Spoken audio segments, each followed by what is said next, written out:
desde luego al valiosísimo apoyo de la Unidad de Reducción de la Demanda de la Comisión Interamericana para el Control y Abuso de Drogas, la CICAT.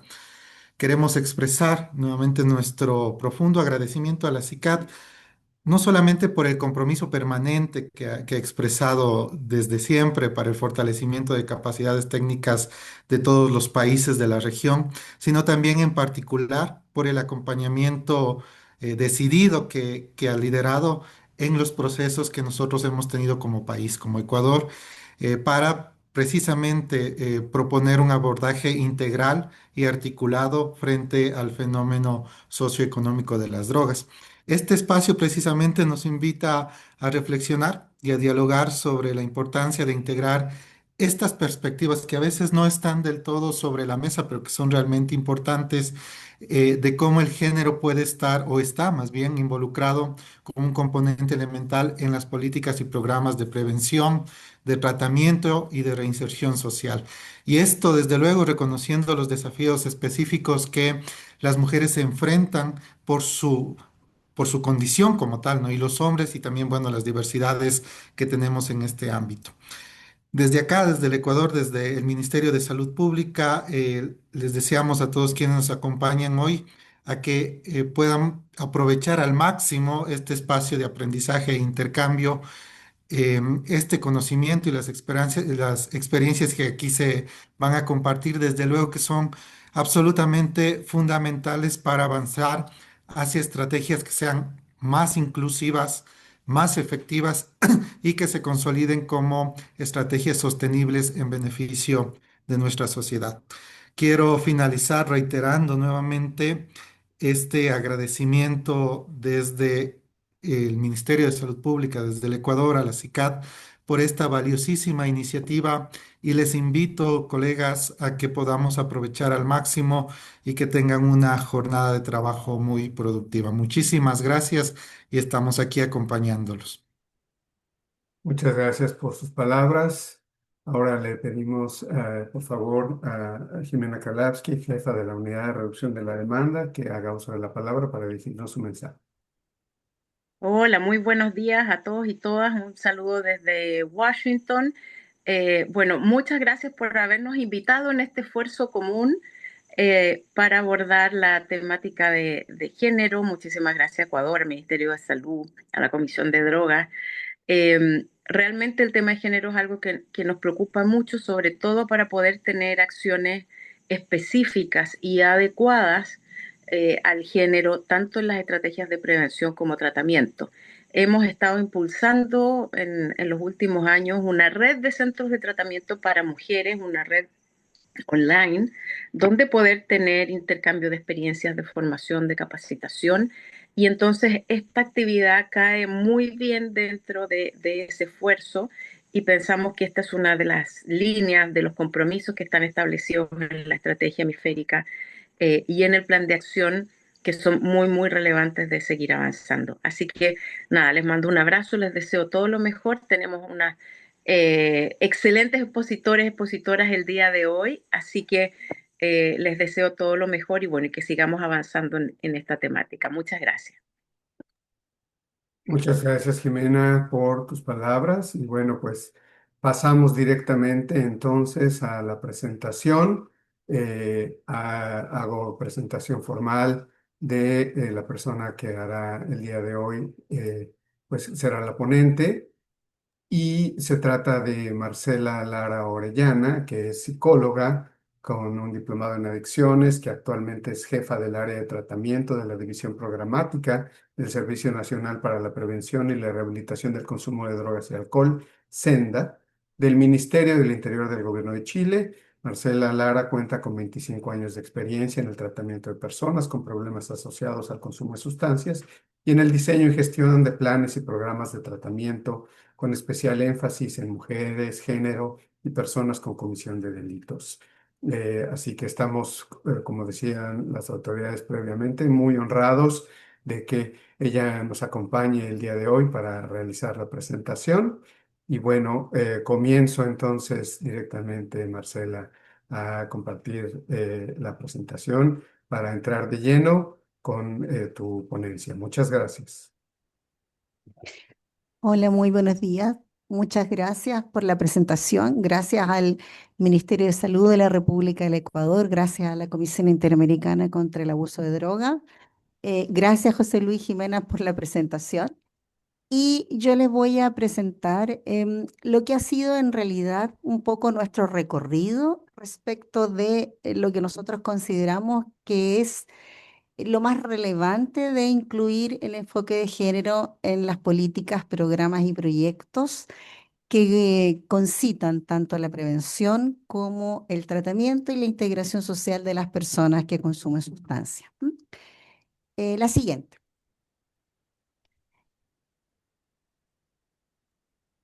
Ahí.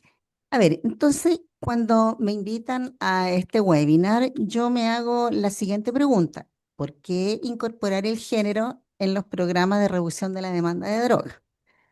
¿Por qué nos parece que es pertinente hacerlo? Y para responder esa pregunta, creo que lo primero que tenemos que hacer es algo muy básico que seguramente la gran mayoría de ustedes ya saben, y que es el género. Cuando hablamos de género, ¿de qué estamos hablando? El género es un constructo teórico, ¿ya? Pero da cuenta de la forma en que las personas hemos sido socializadas. Yo puse aquí una definición que ustedes verán que es muy antigua, que es del año 2000, que es del Programa de las Naciones Unidas para el Desarrollo, y que define género como los atributos sociales y las oportunidades asociadas con el ser femenino y masculino y las relaciones entre mujeres y hombres y niñas y niños, atributos, oportunidades y relaciones que están construidas socialmente. ¿Por qué puse esta definición? Porque si bien es cierto, esta definición sigue estando vigente, aun cuando es del año 2000, en los temas de género ha habido una ampliación desde lo que se denomina la postura binaria a lo no binario, ¿no? Binario tiene que ver con hombres y mujeres, identidad asociada a sexo, y lo no binario amplía a la gran diversidad sexogenérica, que es un gran desafío que hoy día tenemos. Si bien es cierto, en lo que tiene que ver o en lo relacionado con las políticas, programas y proyectos de la reducción de la demanda de droga, todavía la intervención en mujeres sigue siendo un desafío, el desafío hacia la diversidad sexogenérica es aún mayor. Van a ver que en esta presentación yo voy a poner más bien un énfasis a lo binario todavía, ¿ya? Entendiendo que no estamos excluyendo a la diversidad sexogenérica, sino que estamos conscientes de que ahí hay una brecha en nuestros países que es aún mayor. ¿Mm? La siguiente. Ya, entonces, lo que hay que comprender acá es que cada sociedad o cada cultura determina un conjunto de percepciones y pautas de comportamiento obligadas, permitidas y prohibidas para hombres y mujeres que se transmiten a través de los diferentes espacios de socialización, la familia, la escuela, los medios de comunicación, el barrio, etc. Eso configura lo que se llama normas y roles de género. Las normas tienen que ver con las percepciones y tienen que ver con lo que se espera, y los roles tienen que ver con los comportamientos. ¿Ah? ¿Qué es lo que uno espera de ser hombre y qué es lo que una sociedad determinada espera de ser mujer? Lo que tú haces son cosas de hombre, lo que tú haces son cosas de mujeres. Se espera que un hombre haga tal cosa, si es bien hombre, se espera que una mujer haga tal cosa para de alguna manera cumplir con estos estereotipos, que en el fondo son sistemas de creencia que cada cultura instala y que va generando no solo comportamientos, sino maneras de abordar la relación entre las distintas personas. Como les decía hace un ratito atrás, hemos transitado de lo binario a lo no binario, lo cual es un tremendo logro, porque posibilita incluir otras categorías de la diversidad sexogenérica. La siguiente, para las cuales también hay normas y roles de género. O sea, estas normas y roles de género están hoy día instaladas tanto para lo binario como para lo no binario. ¿De qué estamos hablando cuando decimos que hay que trabajar desde una perspectiva de género? Pensando en las políticas de droga, de la reducción de la demanda, pero también pensando en las políticas públicas en general. En realidad, cuando hablamos de esto, estamos diciendo que es necesario considerar las distintas formas en que las nociones de hombre y las nociones de mujer son construidas. siendo estas un elemento constitutivo de las relaciones sociales basadas en las diferencias que distinguen los sexos. Cuando uno habla de género, uno además de hablar de identidad, habla también de relaciones, de interacciones entre las distintas personas y entre los distintos géneros, ¿no? El sexo, hombre-mujer u otros, se hereda y el género se adquiere. Eso es muy importante porque la adopción de una identidad de género es el resultado de un proceso largo, complejo y dinámico que puede ser modificado. Esa es la buena noticia. Eh, Puede ser modificada la identidad de género y puede ser modificada los constructos asociados y los atributos asociados al género. ¿Ya? Y eso implica que nosotros podemos comenzar a relacionarnos con factores personales, ambientales, contextuales y culturales distintos, perdón, a aquellos con los que hemos sido socializados.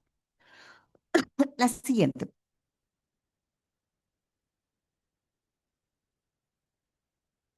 Dos conceptos que se escuchan muchísimo hoy día cuando hablamos de género es equidad e igualdad de género. La igualdad de género supone que los diferentes comportamientos, aspiraciones y necesidades de las mujeres y los hombres se consideren, valoren y promueven de la misma manera. ¿Ya? Que las directrices, responsabilidades y oportunidades no dependan de si hemos nacido hombres o mujeres. En definitiva, todos los seres humanos somos libres para desarrollarnos según nuestras capacidades personales y según nuestras decisiones, nuestras propias decisiones. La siguiente.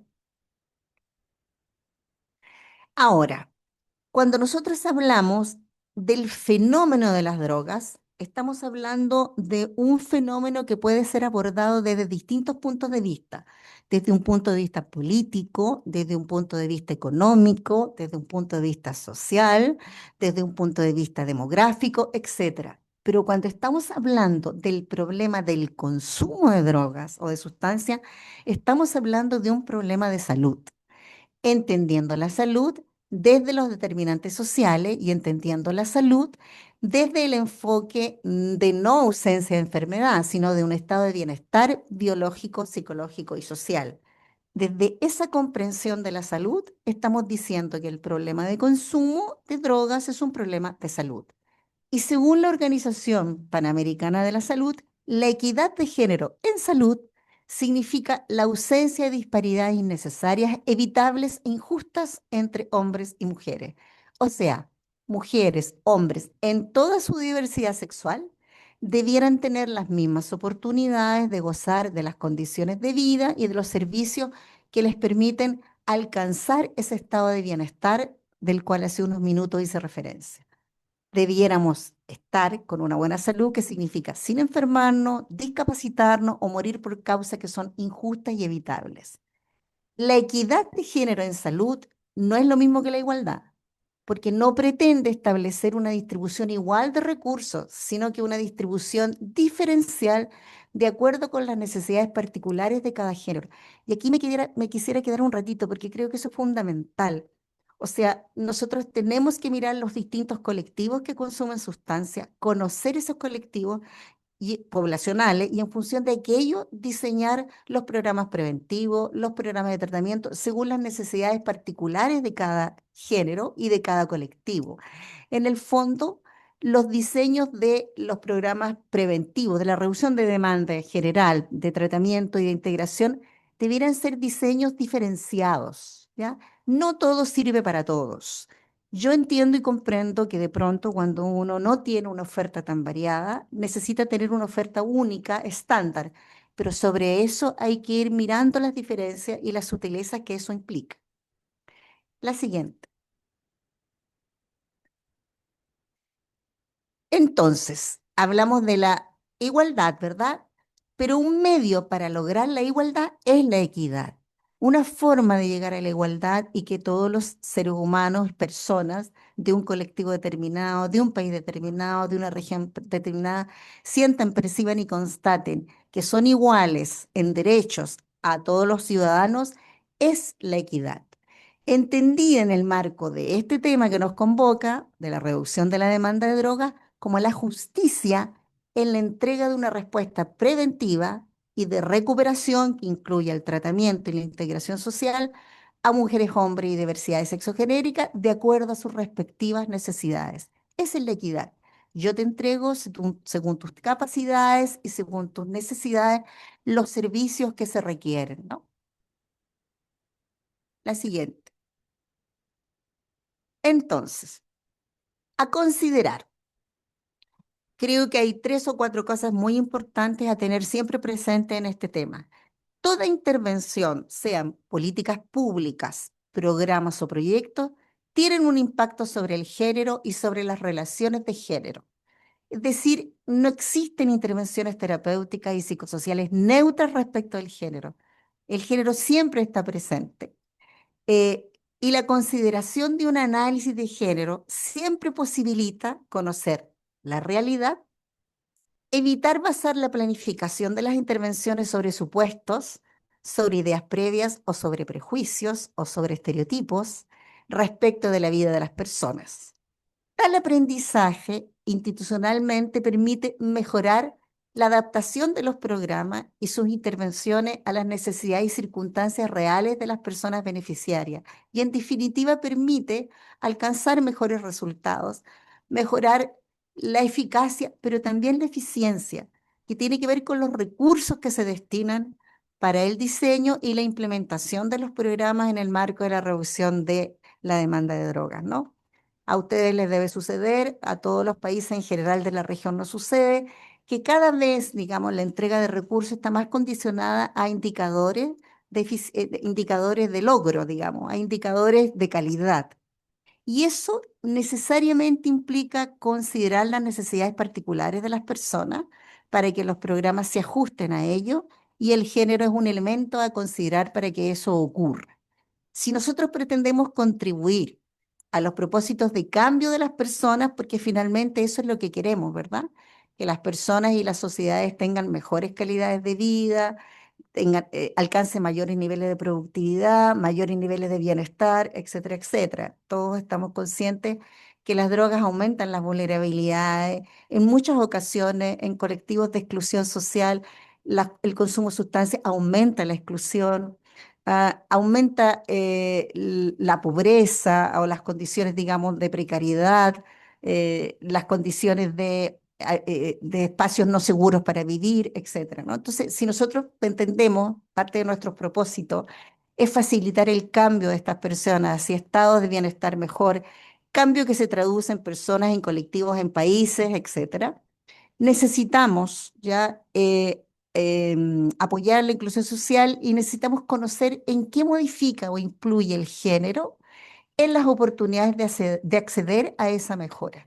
¿En dónde están las barreras? ¿En dónde está el estigma asociado al género que impide que las personas puedan acceder a los servicios en su globalidad, ¿no? La siguiente. En conclusión, para mejorar la eficacia y la calidad de las intervenciones preventivas, terapéuticas y de apoyo a la integración social, la implementación o la aplicación de una perspectiva de género es esencial porque el género es un determinante social de la salud, entre muchos otros, ¿ah? Por tanto, si queremos participar de la mejora de la salud de las personas, hay que considerar necesariamente cómo el género influye en sus comportamientos, en sus normas, en sus roles, en sus interacciones. La siguiente. El punto de quiebre, diría yo, está aquí, en cómo hacerlo. ¿Ya? Hay bastante literatura respecto del género, hay bastante literatura respecto de los procesos de socialización de género, hay bastante literatura respecto inclusive de género drogas, hay bastante literatura de género mujeres drogas, ¿ya? Pero para los diseñadores de política pública es muy importante el conocimiento de aquello, pero para hacer que esa política pública, que esos programas, planes, proyectos lleguen al territorio y a los implementadores, es importante llegar a conocer, saber el cómo se hace, cómo se implementa esto que diseñamos. Y para eso hay algunas recomendaciones generales, otras no tan generales, pero que en nuestra experiencia yo creo que pueden aportar a los compañeros que están en este webinar, ¿no? Me parece que es muy importante algo que es muy obvio, pero que no siempre es tan fácil de abordar, que es conocer muy bien la población que se va a intervenir. ¿Con quiénes vamos a trabajar? Vamos a trabajar con adultos, con adolescentes, vamos a trabajar con personas mayores. Como el género es un constructo teórico que tiene atributos, está asociado a lo que se espera, es muy generacional lo que nosotros recibimos respecto de la socialización de género. Lo que hoy día un chico de 17, 18 o 16 años puede percibir, puede conocer y puede vivir respecto de sus relaciones de género es muy distinto a lo que probablemente una persona que hoy día tiene 70 o 80 años puede percibir. ¿Ya? Em, Eso es importante tenerlo en cuenta, porque en definitiva la edad tiene que ver con procesos transicionales que no solo están vinculados a género, están vinculados al ciclo vital.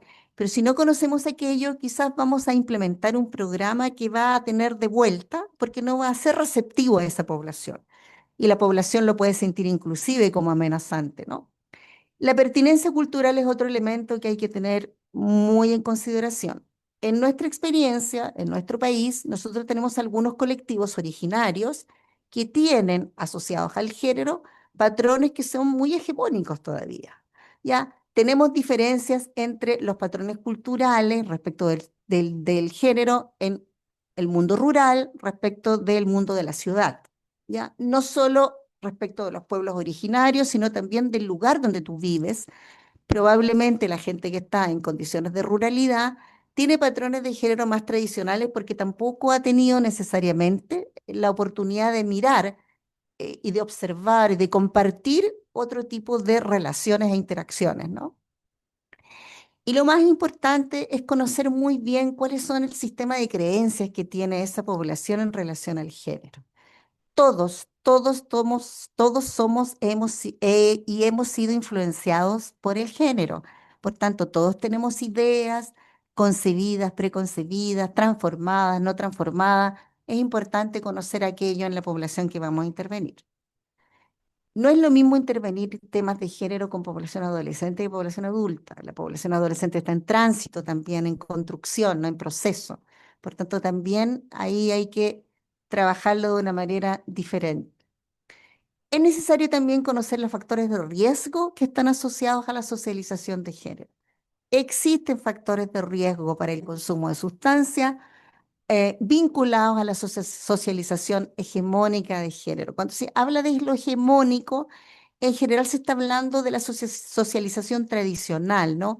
Aquello que hoy día casi suena a caricatura, pero que en muchos lugares todavía es una realidad. Se espera que las mujeres seamos las cuidadoras de nuestro entorno, cuidadoras de los hijos, cuidadoras de los padres, cuidadoras de las personas enfermas, etcétera.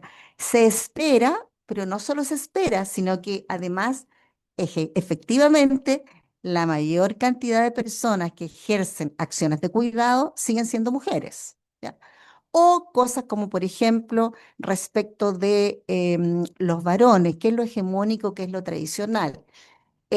Por ejemplo, que el alcohol es un lubricante social, entonces los varones, sobre todo en la etapa de la conquista, digamos, principalmente la adolescencia o la primera etapa de la adultez joven, en este proceso, digamos, de la búsqueda de pareja, tú tienes que ser el que toma la iniciativa, tú tienes que ser el que toma, digamos, decisiones respecto de, y para eso, si tú eres, por ejemplo, una persona tímida que no se atreve, con un poquito de alcohol lo puedes lograr, ¿no? O el que no, voy a ser bien exagerada y bien caricaturesca, el que no bebe no es macho, porque el, digamos, el miedo más profundo en la masculinidad hegemónica es no ser hombre, ¿no? Entonces, ¿cómo te haces hombre? ¿De qué manera te haces hombre? ¿Ya? Hay ahí patrones, normas y roles que son un factor de riesgo para el consumo de sustancia. En varones muy vinculado al alcohol, En mujeres muy vinculado a la carga asociada y esa carga asociada muchas veces hace que las mujeres empiecen a desarrollar trastornos de salud mental, trastornos depresivos, estrés y entonces puede que lleguen, digamos, al consumo de algún tipo de fármaco que alivie esa carga y ahí empiezan a engancharse con otras cosas, etcétera. O lo que es bastante común en el caso de las mujeres es tener una pareja que consume y en el marco de la relación de esta pareja empezar a consumir con ellos ya sea para, comillas, salvarlos de esa situación o para estar con ellos, ¿no? Violencia de género es un factor de riesgo para el consumo de sustancias. Hay un porcentaje importante de mujeres que son víctimas de violencia de género en el marco de la vida intrafamiliar o en el marco de la violencia de género en general, que consumen sustancias como un coayudante para poder enfrentar esa situación. Estoy pensando en muchas mujeres que son víctimas de trata, que efectivamente consumen sustancias o que, digamos, los victimarios, los que están ejerciendo, digamos, la agresión de trata, les otorgan sustancias para que ellas puedan, digamos, funcionar en aquello que se está comercializando, ¿no?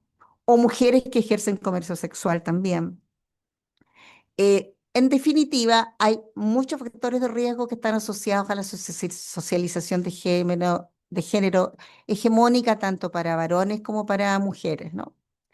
Es necesario conocer las barreras de acceso a la oferta programática por factores de género. Existen barreras de acceso a la oferta de servicios de distintos lugares. Existen barreras de acceso de los sistemas en general, de los sistemas de servicio. Estoy pensando en todos los sistemas, ¿ya? Pero cuando me centro en los sistemas de salud, estoy pensando en dos dispositivos, atención primaria, nivel secundario, nivel terciario inclusive, pero también la oferta psicosocial. Hay barreras de género en los sistemas, pero también hay barreras en los equipos, ¿ya? Y quizás la barrera en los equipos es la barrera más compleja, pero la más fácil de abordar, porque es más fácil llegar a los equipos que a los sistemas. Para que los sistemas se muevan, se necesita mucha presión, se necesita mucha voluntad política, se necesita estructura, pero para que los equipos se muevan se necesitan no tantas cosas, se necesita formación, información y trabajo de el día a día, ¿no? O sea, asesoría, acompañamiento, etc. Abordar los sesgos de género identificados. Eh, yo tengo la impresión, y a esta altura ya después de tantos años, la convicción, que uno no puede trabajar teniendo claridad respecto del género en las personas con las cuales interviene si uno no se ha trabajado los propios sesgos de género. Todos tenemos sesgos de género, ¿ya? Y uno debe conocerlos, debe saber cuáles son mis sesgos de género. Yo digo, por ejemplo, yo debo saber que si en la implementación recibo una mujer gestante, embarazada, consumidora de pasta base de cocaína, que está enflaquecida, claramente desnutrida, sin diente, ¿ah? Y con un feto en desarrollo que no sabemos en qué condiciones está, probablemente a uno le pasan cosas ahí, ¿no? A nivel emocional, miedo, rabia, incomodidad, etcétera, ¿no? ¿Cómo es posible que esta mujer, que esta mamá, no se cuide a sí misma y no cuide el bebé que está en desarrollo, etcétera, etcétera, ¿no? Ese movimiento emocional a veces también se conecta con información errada que tenemos, ¿no? No, esto no tiene solución, aquí, digamos, esta mujer, no hay, no, ¿qué hay que hacer con ella? Hay que, comillas, encerrarla, etcétera, ¿no? Pero hay un elemento que es crucial y que tiene que ver con el comportamiento y tiene que ver con el acto, como digo yo. Si yo soy consciente que tengo sesgos de género y no puedo atender como corresponde a esa mujer, es decir, considerando los derechos que ella tiene, el derecho a la autonomía, el derecho a tomar decisiones, pero también el derecho que tiene el bebé en desarrollo, lo más probable es que voy a hacer una barrera para que haya un comportamiento de cambio en esa mujer. Por tanto, tengo que conocer cuáles son mis sesgos, identificarlos y si no puedo abordarlos, derivarla, ¿ya? Pero no dejarla sin atención. el estigma generalmente se construye a partir de sesgos. Y el estigma no siempre es discriminación, pero muchas veces es discriminación. Y los equipos muchas veces estigmatizamos por desconocimiento o porque por emocionalidad nos pasan cosas y no logramos abordarlo de una manera saludable, ¿no? Y finalmente, diseñar programas que consideren las necesidades específicas por género, lo cual ya he dicho varias veces, ¿no? O sea, los colectivos son distintos entre sí, inclusive el colectivo de mujeres es distinto entre sí. No todas las mujeres son iguales. Tenemos mujeres que viven en situación de calle, tenemos hombres que viven en situación de calle, también tenemos personas de la diversidad sexogenérica que viven en situación de calle. Tenemos, qué sé yo, hombres que tienen consumo problemático de sustancias y comisión de delito, mujeres que están privadas de libertad y tienen problemas de consumo de sustancias. O sea, los colectivos son muchos y las necesidades de género son variadas, pero deben ser escuchadas. La siguiente.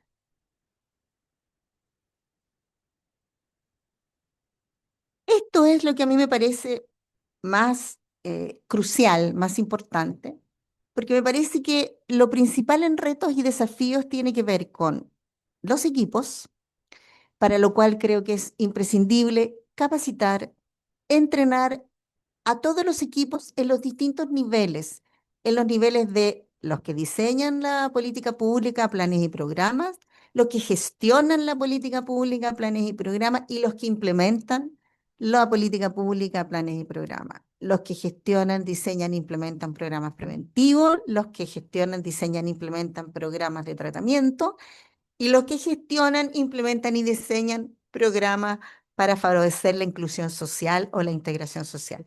¿En qué tenemos que capacitar? A mí me parece que obviamente en intervenciones diferenciadas por género. ¿Qué quiere decir lo diferenciado? ¿Dónde está la diferencia? Desde el género, cuando uno interviene con un varón, cuando uno interviene con una mujer, cuando uno interviene con un varón adolescente, cuando uno interviene con una mujer adolescente. Es necesario reconocer que el género es un hecho diferencial y que por tanto debe ser considerado en la intervención. Necesitan saber y conocer sus propios sesgos de género, ya lo dije hace un ratito atrás. Tenemos que ver cómo he sido yo socializada y hay muchos ejercicios, hay bastante, digamos, literatura respecto de preguntas que uno se puede hacer para poder ir reconociendo cuáles son esos sesgos de género, ¿no? Uno puede también hacer lo que en género se llama como el análisis transgeneracional y pensar en el caso mío, en mi madre, en mi abuela, cuáles eran, digamos, esas cosas que se dicen al pasar en lo cotidiano, pero que no necesariamente es un mandato, pero que uno lo vive a veces como un mandato, y que se dan en lo cotidiano a partir de los comportamientos. O sea, mi papá siempre se sentaba a la cabecera de la mesa y nadie nunca cuestionó que se sentara en otro lugar. ¿Ya? En sí mismo eso no importa, lo que importa es el valor que uno le da.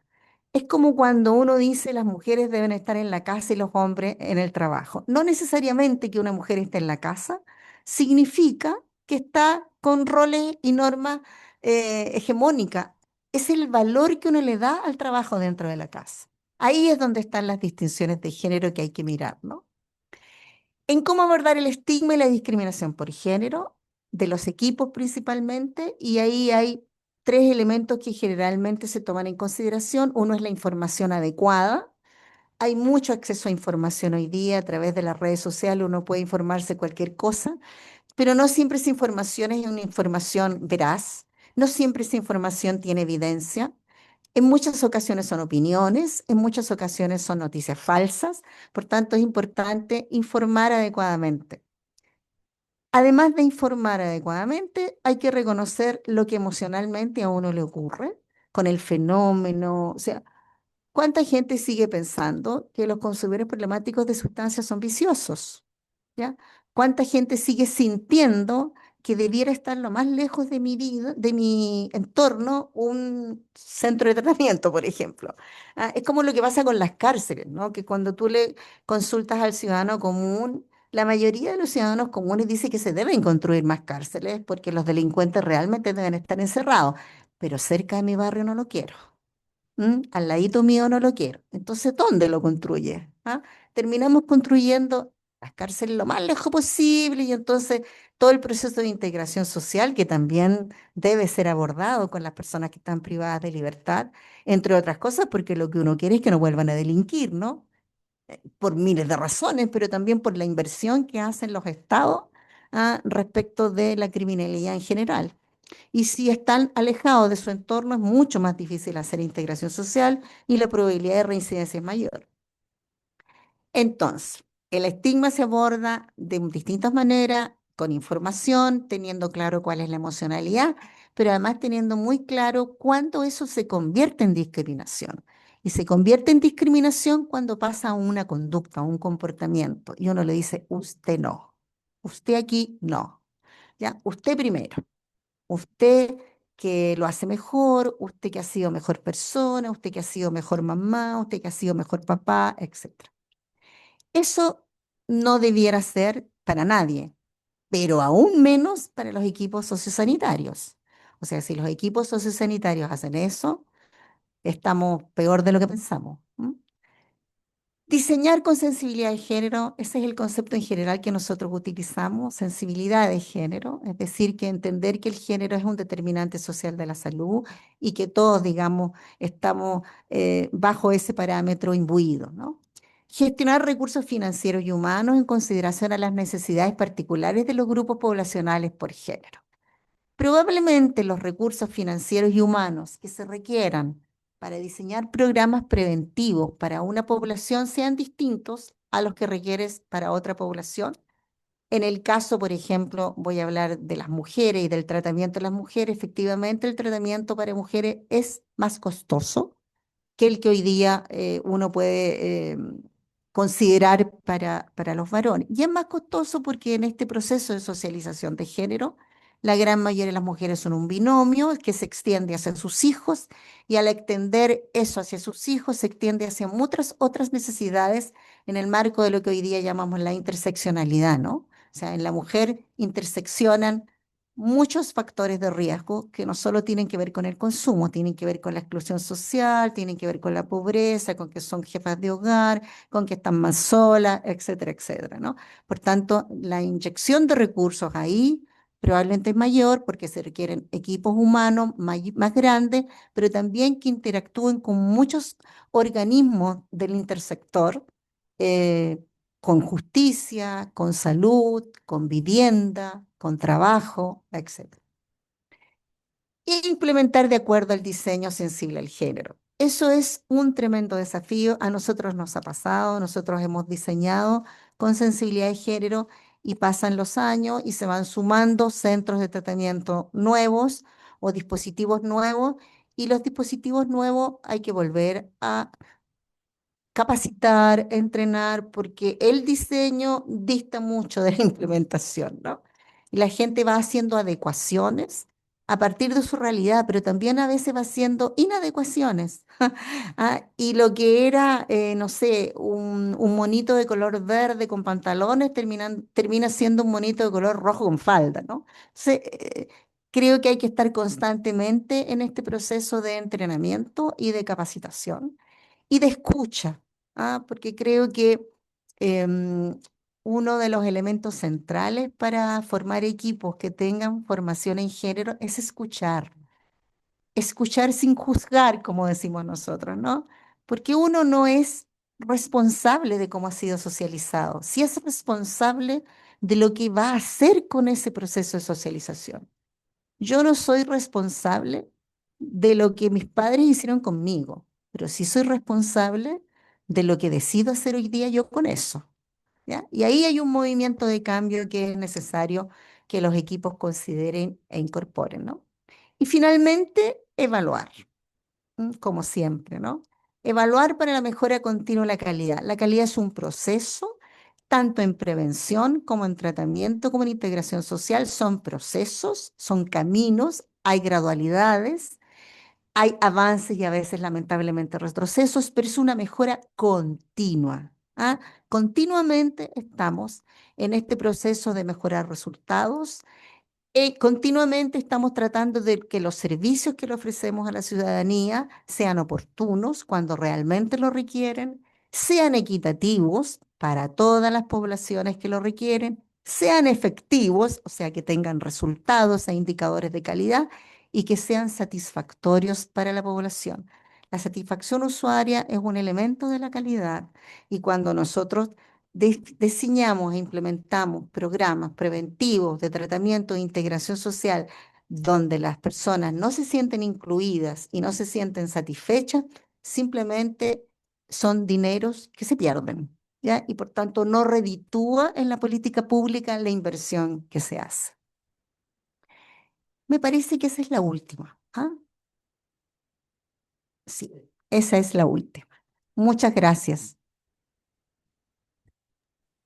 Muchas gracias, Marcela, por la presentación y bueno, un gran gusto, por supuesto, eh, haber visto este tema, haberlo revisado. Ahora vamos a proceder para que también, por favor, nos ayudes a ver los comentarios que está haciendo la gente, además de varias felicitaciones y varios comentarios muy positivos que, por supuesto, ya te imaginarás, varias de nuestras amigas y de nuestros amigos están, pues, lógicamente conectados aquí para disfrutar de la presentación el día de hoy. Veo que como estás lejos de la pantalla, yo voy a ir leyendo las Ajá. preguntas que van llegando acá, así que de ahí te cedo brevemente la palabra y vamos comentando o respondiendo, ¿no? De Luis Ottenwalder, desde República Dominicana, nos hace una pregunta que después dice que ya está respondida, pero bueno, la leo. Dice Marcela, hola, cuando un estigma no llega a una discriminación, por favor, un ejemplo. Y después nos puso, ya está respondida. No sé si quieres comentar algo en relación a ese tema o pasamos a la siguiente. Sí, estaba pensando que no todos los estigmas llegan a discriminación. Por ejemplo, yo puedo pensar, voy a buscar un ejemplo de la realidad chilena, ¿no? De lo que nos está ocurriendo con el fenómeno migratorio, ¿no? Nosotros, yo diría que en los últimos 5 años hemos recibido compañeros de otros países, particularmente de uno que es Venezuela. Yo creo que a Ecuador también le ocurrió eso. Y em, ha habido choques culturales, respecto de un fenómeno migratorio que fue bastante grande para un país que es relativamente pequeño. Chile es un país de 18 millones de habitantes. Yo creo que tenemos alrededor de 1 millón de venezolanos en Chile. Y entonces, y en un periodo muy corto de tiempo, ¿ya? Y ha habido choques culturales ahí respecto de comportamientos, ¿no? Compañeros caribeños que escuchan la música alta, que le incomoda al chileno común, porque el chileno común es más silencioso, más calladito, etcétera. Y entonces tú te encuentras con gente que dice, todos los venezolanos son así, ya me cargan los venezolanos, ojalá que se vayan, etcétera. Pero llega ahí, pero hay otras personas, ya, que en algunos edificios, por ejemplo, en donde viven poblaciones chilenas vinculadas, o sea, y también población venezolana, que han, digamos, hecho cosas prácticamente casi incivilidades al menos, y otros casi delictuales, ¿ya? A eso me refiero cuando tú pasas al acto, a la conducta, al comportamiento. Esa es la discriminación, ¿ya? No sé si se Perfecto. entendió bien. Sí, además como ya nos había puesto aquí Luis, que ya quedaba respondida, pues podemos continuar. Muchas gracias. María Hinojosa, buenos días. Soy María Hinojosa de la Dirección Nacional de Derechos Humanos, Género Mm, e Inclusión del Ministerio de Salud Pública, esto en el Ecuador. En el tema de ujú, barreras de acceso, además de sistemas y equipos, es necesario tomar en cuenta los espacios adecuados disponibles para el internamiento cuando es necesario mm, de mm, personas de las diversidades de sexo genéricas. mm, En mm, Ecuador no se cuenta con estos espacios y al mm, atender a personas mm, trans se busca la mm, mejor manera para evitar temas de estigma y discriminación. Sin embargo, no hay espacios específicos para abordarlo de manera correcta. mm, mm. Sabes que yo voy a permitir ahí, José Luis, decir lo siguiente. Nosotros no tenemos tampoco hoy día centros de tratamiento específicos para la población sexogenérica, pero no sé si se requiere. Yo creo que lo que se requiere es la integración, ¿ya? para que no tengamos, claro, tantos centros tan distintos. Ahora, ¿cómo logramos esa integración? Nosotros, por ejemplo, sí tenemos población trans y tenemos población trans en programas adolescentes. Entonces, lo que hacemos con la población trans es que le ofrecemos la alternativa de quedarse en un programa donde hay mayoritariamente mujeres o donde hay mayoritariamente varones. ¿Ya? Porque hay alguna población trans que es muy violentada, ya en contextos, por ejemplo, donde solo hay varones o reciben bullying. En nuestra experiencia son más acogidos o acogidas en los marcos donde hay más mujeres. Entonces, logramos hacer eso, pero tengo clara conciencia de que no es fácil la integración, no solo con los equipos, también con el resto de los usuarios. ¿Ah? También podemos incurrir en que haya discriminación de parte de los otros usuarios. De hecho, hoy día quizás lo vemos menos, pero teníamos antes discriminación entre los distintos usuarios dependiendo de la sustancia que consumían. Ya los que consumían cocaína, discriminaban a los que consumían pasta base de cocaína y así sucesivamente, ¿no? O sea, es un fenómeno que en el fondo nos engloba a todos, ¿no? También a los usuarios. Claro, totalmente. Una forma distinta de verlo y también dependerá mucho de las características de cada país, de cada localidad, ¿no? María Sánchez, excelente presentación, saludos. También hay varios más por ahí, que Héctor de Leo Tobalina en México, muy buena presentación, gracias por invitarme. Margarita Delgado, excelente ponencia. Luis vuelve a decir, Ottenwalder, excelente exposición. María Gabriela Guevara, excelente presentación, muchas gracias, saludos desde Ecuador. Mónica Samaniego, ¿qué rol pueden jugar las familias y las escuelas desde un enfoque de género? O sea, la verdad es que la familia es un agente de socialización muy grande. Lo primero que uno recibe como mandatos, atributos, lo recibe de sus padres y de sus hermanos y del barrio. ¿Ah? Es como lo primero.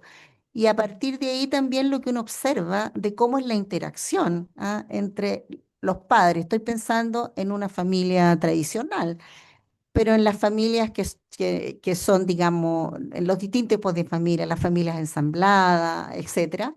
En el fondo yo creo que lo que uno debiera hacer es lo mismo de siempre. ¿Cómo fuiste socializado? ¿Cuáles son sus atributos? ¿Cuáles son tus patrones? ¿Qué te acomoda? ¿Qué te incomoda? ¿Qué te pasa a nivel emocional, etcétera? Me parece que hay instituciones educacionales que trabajan, digamos, precisamente en la socialización de género. Eh, en Chile existen algunos que están orientados hacia la integración social precisamente de los chicos trans. ¿Ah? Es un tema, está en la opinión pública, está en el mundo educacional y también en el mundo de la salud. Mm. Claro. Gracias. Ronald Castro nos dice, en atención primaria, ¿qué estrategia podemos usar para abordar a un adulto varón consumidor de pasta base para su referencia a un centro especializado contra adicciones? Claro, es un tema complejo responder en una frase, pero en una situación común, es una situación común en barrios muy populosos de grandes ciudades.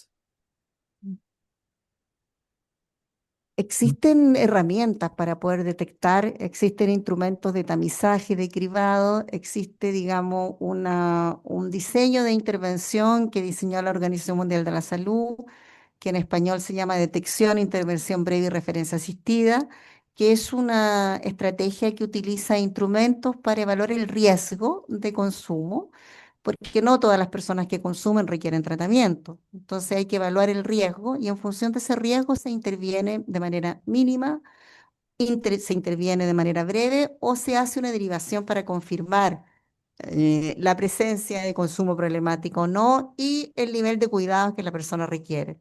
Hay estrategias de detección, hay estrategias de evaluación inicial, hay estrategias para la evaluación integral, pero yo diría que la gran estrategia para lograr que una persona que está consumiendo sustancias modifique su comportamiento es la entrevista motivacional.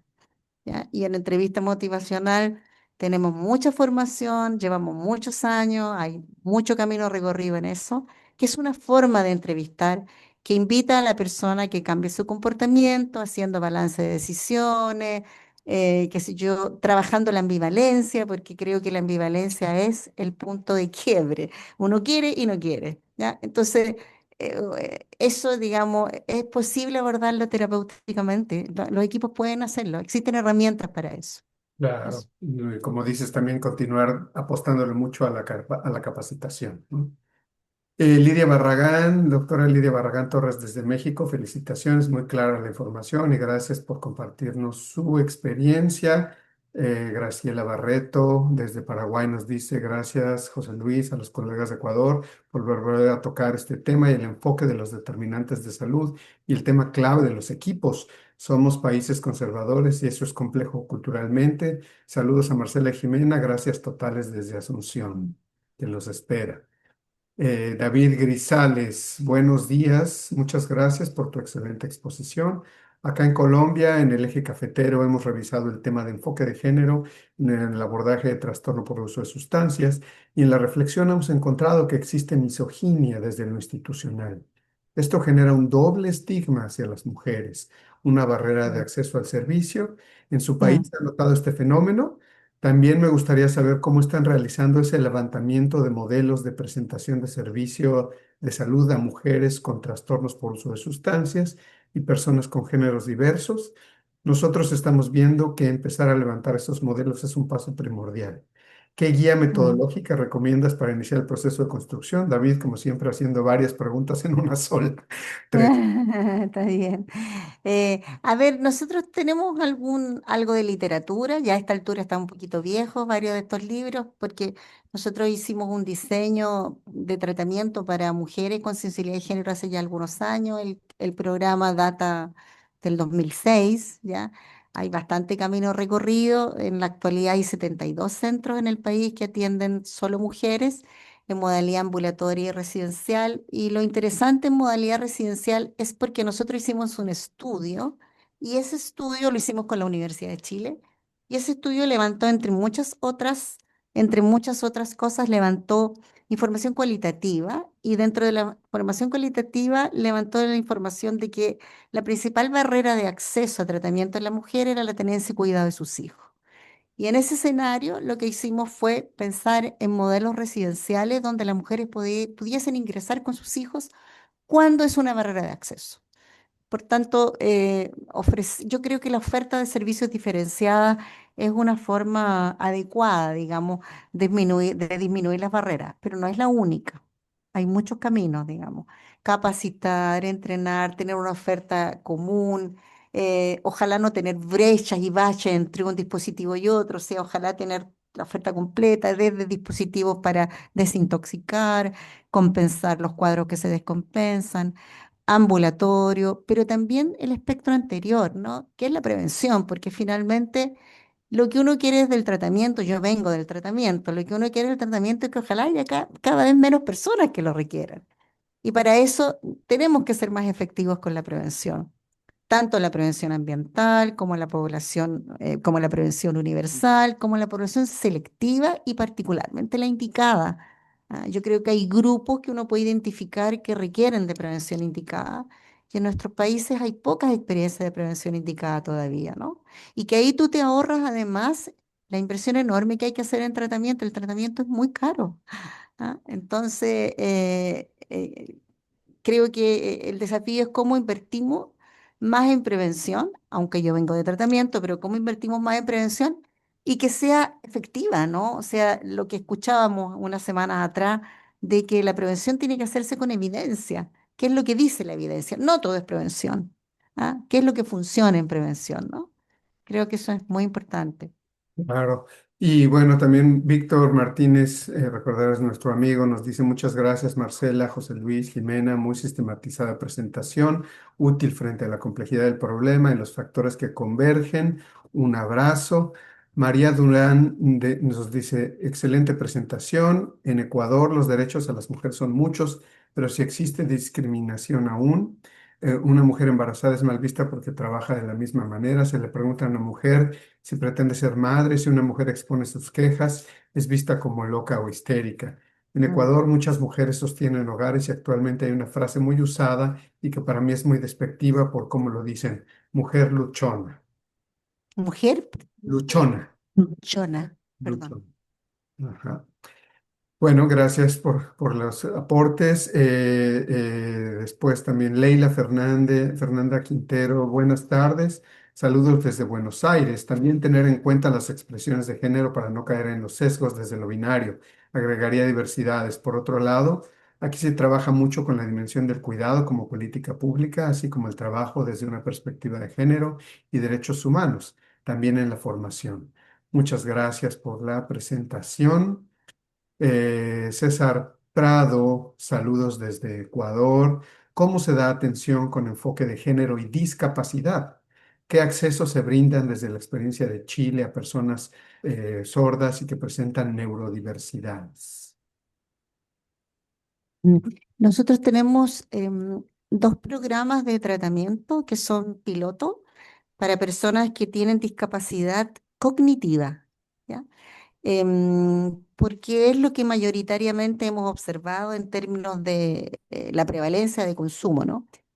En el caso de personas que presentan discapacidad auditiva, tuvimos una experiencia donde formamos a em, profesionales de un equipo en el lenguaje de señas, ¿no? Sin embargo, debo reconocer que no fue la mejor de las experiencias porque el lenguaje de señas es difícil adquirirlo porque tú no solo tienes que transmitir el texto, sino la emoción, ¿ya? Y en el proceso terapéutico hay mucha emocionalidad. Entonces, no fue fácil en realidad. La persona finalmente logró adherir, pero creo que es un desafío gigante. Lo que nosotros tenemos hoy día es una política del país, del Ministerio de Salud, que es el acceso universal, que lo tienen muchos países, probablemente ustedes, y ahí estamos avanzando en cosas tan simples como que las puertas sean lo suficientemente anchas como para que entre alguien con silla de ruedas, ¿ya? O que los baños tengan los aparatitos, digamos, para apoyarse, de tal manera que no sea una barrera de acceso el espacio físico. Para una persona que quiere, desea y está motivada a cambiar, pero que no puede ingresar porque ni siquiera físicamente cabe. ¿Ya? Entonces estamos con cosas, o que tengan, por ejemplo, la rampla, ¿se llama? Las ramplas para que efectivamente haya, digamos, facilidad de acceso universal. Pero está más bien pensado a la gente que tiene movilidad reducida o que tiene, francamente, problemas de movilidad. Tenemos poca experiencia en otro tipo de discapacidades. Un desafío. Mm. Un desafío sin duda para seguir abordando. Gracias. Adriana Ortiz Mena, saludos. Cristina Ortiz desde Ecuador. Mi consulta es, ¿cómo se podría transversalizar el enfoque de género cuando implementamos acciones de reducción de riesgos y daños? Uy, interesante. Yo creo que el enfoque de riesgo y el enfoque de reducción de daño, un enfoque de salud pública, y lo que pretende es principalmente disminuir el agravamiento, tratar de disminuir el agravamiento y la complicación de otras, digamos, de otros trastornos, de otros problemas de salud en general, ¿no?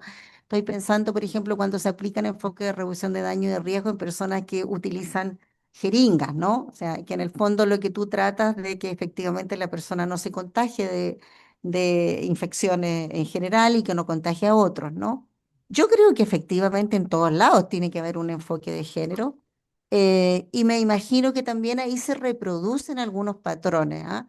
Nosotros hemos visto, por ejemplo, en población en calle, población en situación de calle, que en Chile ha aumentado de manera importante, como en todas partes después de la pandemia en realidad, y ahí hemos visto agresiones explícitas hacia las mujeres en situación de calle, y no solo de uno, sino de varios compañeros que viven en un ruco, por ejemplo, ¿no? El ruco es una carpa, ¿no? No sé cómo le llaman en Ecuador, donde están a veces las personas en situación de calle. Por tanto, ahí lo que nosotros hemos hecho es como aislarlas, porque en realidad, o sea, sacarlas de ahí y ponerlas en un albergue, por ejemplo, porque efectivamente son víctimas de muchísimo maltrato. Es como que se da aún con mayor ahínco la violencia de género. ¿M? Claro. No creo que haya respondido tu pregunta, porque en realidad Bueno, es como reflexión pero es nomás. parte de Sí, lo que nos daría algunas pistas para ir comenzando, de por sí, dónde, qué tendríamos que abordar, en qué tendríamos que pensar. Yo creo que es un tema que sin duda estas preguntas más que nada tienen invitaciones a la reflexión y que son puntos hacia sí, claro, sí, ¿no? sí. Directamente. Sí, son temas muy complejos y vamos a ir cerrando también para Ujú, aprovechar nuevamente y agradecerte tu tiempo, tu valioso tiempo y particularmente a Senda, que nos da la oportunidad de contar con esta experta de lujo el día de hoy. Cerrando finalmente con preguntas, hay varias y otros comentarios que son bastante similares a lo que ya has comentado, pero creo que esta de Pedro Eduardo Ucedo dice... Marcela, desde tu punto de vista, ¿qué funciona en prevención? ¿Cuál sería la evidencia de su experiencia? Sobre todo desde la parte de prevención y esto del enfoque de género, ¿no? mm, mm. Mi experiencia mayoritariamente es en tratamiento, pero yo considero que lo que hemos observado en prevención es que efectivamente cuando tú diseñas, nosotros tenemos programas preventivos para todo el espectro de la formación escolar, ¿no? Desde el primer año hasta el último año. Y cada uno de esos programas, que es una prevención, hay universal y hay selectiva, y también hay algo de indicada, tiene una mirada que está puesta en los factores de riesgo y en los factores protectores principalmente. Pero yo creo que lo que ocurre, yo mencioné los factores de riesgo, pero es muy difícil abordar los factores de riesgo. Es más fácil fortalecer los protectores, ¿ya? Y creo que hay factores protectores como grupos de pares pueden ser factores protectores, parentalidad social son factores protectores, padres involucrados son factores protectores, una comunidad que acoge son factores protectores y la equidad y la igualdad es un factor protector. La equidad y la igualdad en derechos, pero también la equidad y la igualdad respecto de las percepciones de género. Creo que ese es un elemento a considerar precisamente como un factor protector, si uno lo da vuelta en el caso de los factores de riesgo, ¿no? Cuando uno habla de tratamiento, se sitúa más en los factores de riesgo, porque hay que disminuirlos, ¿no? Pero también fortalecer las competencias. Pero cuando uno piensa en prevención, creo que hay que trabajar bastante, mucho más los factores protectores. Hay comunidades escolares, estoy pensando en la comunidad, los alumnos, las alumnas, estoy pensando en el profesorado, los apoderados, el personal administrativo, todo eso es una comunidad. Y si esa comunidad tiene, por ejemplo, actividades en donde no hay discriminación de género, en donde se observe equidad, donde hay, qué sé yo, a cada chico según sus necesidades o a cada chica según sus necesidades, yo creo que eso es algo que permite tener un modelo que tú puedes replicar. Y en la medida que tú lo replicas en un contexto inmediato, puede replicarse en un contexto más mediato. A mí me gustaría terminar diciendo que esto es muy complejo, es difícil, pero no es imposible. O sea, se puede. Es posible que nosotros podamos diseñar e implementar programas preventivos que consideren, digamos, todos estos elementos que son constitutivos de las poblaciones en general y que nos permiten tener mayor efectividad y mayor eficiencia. Eso. Perfecto, muchas gracias. Y muy insistentemente, Graciela Barreto, que bueno, ya me aclaró que lo que pasa es que ella distribuyó ahí el enlace entre las personas. Gracias, Graciela, pero mejor que las personas, cada quien haga su registro, sobre todo porque así llevamos un control preciso de quién sí se conecta y desde dónde. Pero por eso aparece varias veces acá en el chat haciendo preguntas. Son varias personas conectadas bajo su nombre, pero sí, ella misma me dice que si de ustedes en Senda tendrán alguna capacitación online que esté en algún aula virtual o algo sobre la temática de género, que quisieran como a manera de comercial. Comer- Sí, tenemos una academia, la Academia Senda, www.academia.gov.cl, a la cual puede acceder cualquiera, y ahí tenemos muchos cursos. Tenemos uno que es trastornos del espectro alcohólico fetal, que son el efecto del consumo de sustancias en gestación y puerperio. Pero estamos diseñando uno que vamos a subir, no sé si ahora o el año que viene, de género. Estamos subiendo uno específico de género, que tiene elementos de las masculinidades también, y también tiene módulos de la diversidad sexogenérica. Así que ese es como un compromiso a mediano y corto plazo, y le estaremos avisando cuando esté ya disponible en la plataforma. Bueno, perfecto. Pues nuevamente agradecidos muchísimo con tu participación, tu presencia, particularmente a Senda, agradecerle mucho la oportunidad de contar con la experiencia de ustedes, con toda esta información. También a Paola Tazara, que sé que está involucrada, Aquí a mi muchas lado, está aquí a mi lado. gracias. Ahí al pie del cañón, como nosotros decimos. Muchas gracias y bueno, también agradecer nuevamente a todas las personas que se han conectado el día de hoy.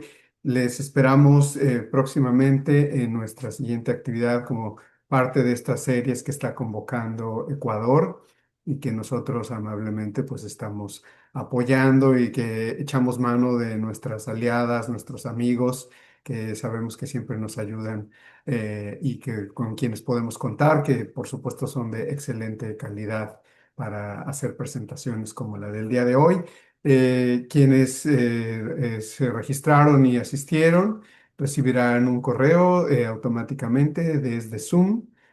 Indicándoles dónde está disponible la presentación que hizo Marcela, los materiales que también ella amablemente nos compartió, nos señaló hacia qué materiales podemos consultar más esta temática, porque como ya se mencionó, es una temática que se puede ahondar muchísimo, en la que se puede todavía echarse uno un clavado, una investigación muy profunda en ese sentido y también más información al respecto. Ahí recibirán ese correo junto con el enlace para ver la grabación. Y bueno, pues agradecidos nuevamente. Y también desde Ecuador, las personas que nos acompañaron de las autoridades en el Ministerio de Salud Pública, particularmente Pablo Ana Luisa, director nacional de Estrategias de Prevención y Control para Enfermedades No Transmisibles, Salud Mental y Fenómeno Socioeconómico de las Drogas. Y qué decir de nuestra amiga Yasmín Villasís, que ha sido clave en la organización de estas áreas. Y bueno, también estuvo, como vieron con nosotros, Jimena Kalavsky. Así que a nombre de la CICAD agradecemos a todas y todos su presencia el día de hoy. Les esperamos para nuestra próxima sesión en octubre y recibirán de igual manera nuestra invitación. Pablo, si gustas algunas palabras de cierre, nada más para despedida. No, no, muchísimas gracias, María.